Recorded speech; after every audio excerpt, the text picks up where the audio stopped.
All right, so this is going to be a super quick video on how to solve multi-step equations with decimals, and I got two examples for you here. So basically, uh, we have solved for j, so it's 0.4 times j minus 4.5 minus 17.3 equals negative 12.7. So just like before, the first thing that we are going to do is we are going to start with a line on our equal sign just to make sure that we have a little balance here thing. So this part right here of the equation, where you are taking a number that's outside of it and multiplying it by the terms inside the parentheses, that's the distributive property. So what I'm going to do is I'm going to do that kind of last. So I can't move any of those things over here because, it's just attached to the distributive property. So what I'm going to do first is I'm going to take a look at this part over here, this minus 17.3. And so I'm just going to do the opposite of that right away to get rid of the minus 17.3. So I'm going to add 17.3 on this side. And if you add 17.3 to a negative 17.3, you get 0, and that just crosses off. But my balance is whatever I do to one side, I need to do to the other, so I'm going to add 17.3. So really, it's just a positive over a negative kind of a thing. So if I take 17.3 and I subtract 12.7 from that, that is another way that I can kind of get that answer. So it's not always just looking at the negatives. I just like to flip it. So 17.3 minus 12.7.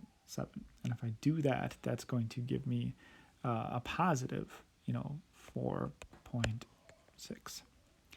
And so now I am left with some other parts to my equation. So I'm basically just going to, take that part down. So 0.4j, parentheses, j, or 0.4, oops, see if I gotta write this down. All right. So 0.4 times j minus 4.5. And that's inside my set of parentheses. And so on this side, then I have 4.6. So now, what I have is my equal sign there. I'm going to continue with my equal sign here. So I have 0.4 or 0.4, so that we know that decimal point doesn't come with. So I can't do anything to, the inside of this here because, they're not like terms. And so I could just multiply 0.4 by j and then 0.4 by negative 4.5.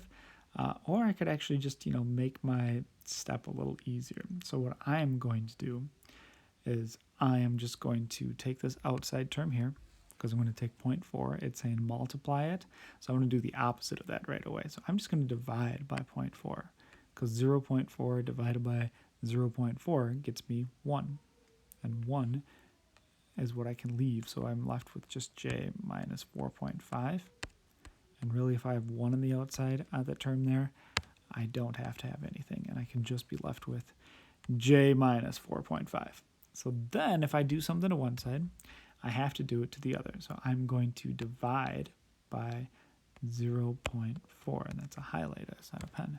So if I take 4.6 and I'm going to divide it by 0.4, I'm going to get 11.5. And then I have something that's pretty close. So now I'm almost done.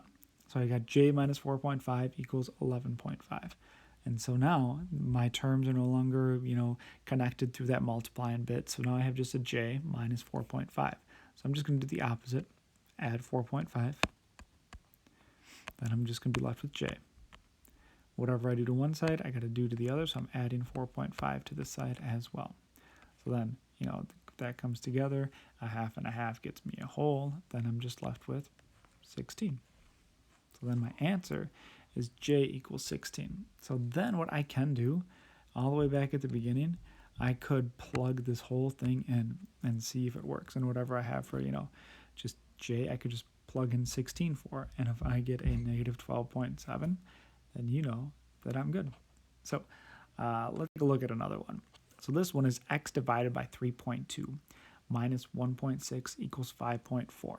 So once again, the first thing that I'm going to do is I'm just going to draw a little line right here because it's going to be helpful for me to keep my notion of like what's balanced and what's not balanced. So I have, my variable that's on this side. I have a, number that's attached to my variable. I can't just add or subtract it away and have it go away. So I'm going to say that, hey, this part, I got to kind of separate the variable from that number as well. I also have a minus 1.6, or my constant on this side. So I'm going to try to get rid of that constant right away at first. So if I have the negative 1.6 or a minus 1.6, I always think of it in terms of negative because I always think of opposites of, the opposite of negative is positive, but the opposite of, subtracting is adding. So I'm going to add 1.6, and that cancels out, becomes a 0. Then I'm going to add 1.6 over here. So, obviously 0.6 and 0.4 gets me a whole 5, 6, 7. Boom. So I have 7 over here. So now I have x divided by 3.2 equals 7. So once again, I'm going to continue my line that goes across. And I'm going to do the opposite. So it's saying x divided by 3.2. So the opposite of dividing is multiplying. So I'm going to multiply by my denominator or by a reciprocal. And 3.2 times 1 over 3.2 just gets me 1. So if I multiply across, I'd have 3.2 over 3.2, which is equivalent to 1. So then on this side, I just have x because I multiply by my denominator. That crosses off. I'm just left with x. And then whatever I do to one side, I have to do to the other. So 7 times 3.2. So now if I take 7 times 3.2, you know that I am going to get,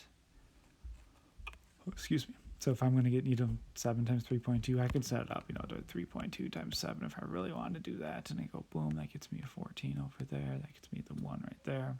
Then you have, 22.4. And you can figure it out that way. All right, so then you'd have x equals 22.4. And once again, you could always take this number that you have right here. So it's saying x equals 22.4, so I can always plug that into check. So that's what I'm going to do. So I'm going to take x is 22.4. So if I do that, and I can take a calculator if I really want to, if I don't want to deal with decimals, and I just want to make sure that I'm correct, that's what I would do. I would just check it. So we take 22.4 divided by 3.2 gets me 7. 7 minus 1.6 gets me 5.4. So then I know that I'm correct.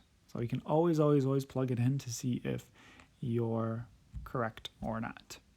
Hopefully that helps. I know plugging it in and checking isn't always the go-to, but if you're in like the 90s for IXL, I would highly recommend it because if you get one wrong, it's going to bump you down for a way. So otherwise, if you just double check, you take that extra time, it's really going to save you time in the long run.